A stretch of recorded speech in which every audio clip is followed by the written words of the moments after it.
Man, Oshinoko is starting to get a little bit weird, but I kinda like it.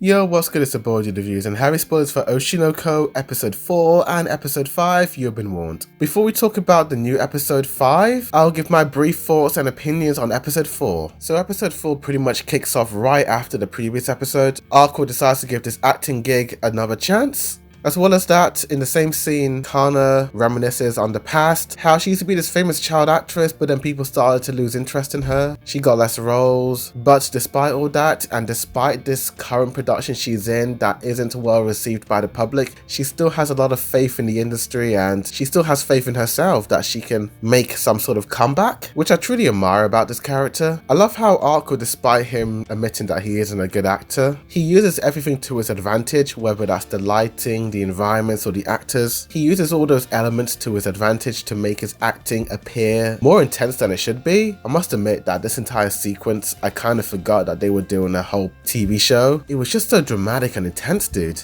Some of the behind the scenes producers aren't too happy about this sudden change from the script, but the main editor is pretty satisfied and happy with this change. I love how this guy embraces this break from the norm, letting the child actors just do their own thing and improvise some lines. The TV show that Arco and Kana are starring in is based on a manga by this lady in the next scene, the author of this story. I think we saw her in a flashback in an episode or two ago, and she looked super disappointed with the way things were progressing. She has an inner anime monologue on how manga authors really get excited at first when their mangas get adapted into a TV show, but by the end of it, they're always left feeling disappointed. And she felt like that at first, but after seeing the new episode, she looks super satisfied with it and she's shedding a tear. I like how this sort of reflects the real world where books get adapted into TV shows or movies. How the fans always have these really high expectations on the show or movie, whether they cut some things out or change certain things. I like the scene with the comments of the viewers praising the episode and some of them feeling like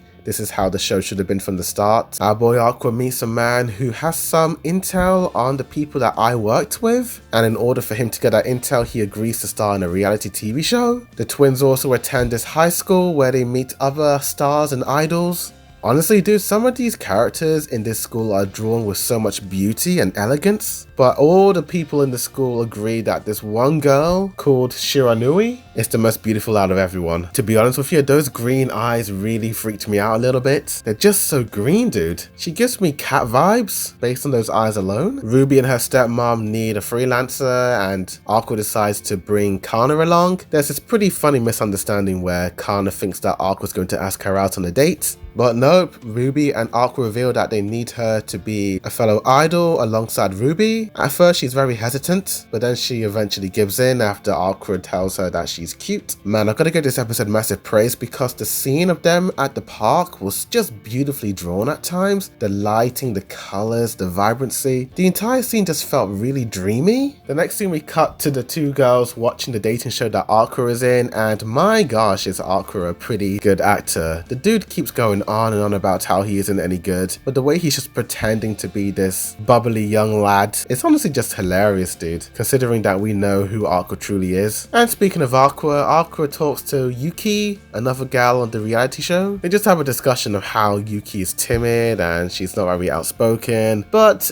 it's kind of ironic because she's pretty damn outspoken to Arco, and she even tells him that she's willing to kiss him. I guess when she was talking about her being timid, it's probably just an act for the TV show. Even though it's a reality TV show, it is still staged in some ways. Later on in the episode, Kana and Arco realize that they need to make a name for themselves online, and this is where the episode gets pretty damn weird. We have a muscular Baywatch looking dude with a Tweety Bird mask for a head. It's revealed that he is some sort of famous YouTuber, mainly popular with the kids of nowadays. It's pretty funny that Kana thought he was a pervert. I wouldn't be surprised. I mean, aren't these girls like 17? You got this dude barely wearing anything just coming in. He shows him this dance and it's pretty damn weird and I don't know how to feel about it. Yeah, it was a pretty funny dance, but it just went on for too long. But that's how I feel about those 2 episodes. Overall, these 2 episodes were pretty good. They well and truly dived more into the comedic aspects of it. But once again, I do love how they show and talk about the reality of the entertainment industry, how it's not all sunshine and rainbows and all that jazz. I will give both of these episodes a 7.5 out of 10 and a B. I think the art was just really nice in some areas. But tell me in the comments down below what you guys thought of these 2 episodes. Do you like them? Do you hate them? Like this video, subscribe for more anime reactions, reviews, comparisons, breakdowns, rankings and more. But thank you for watching, and as always, a boy dude review signing out.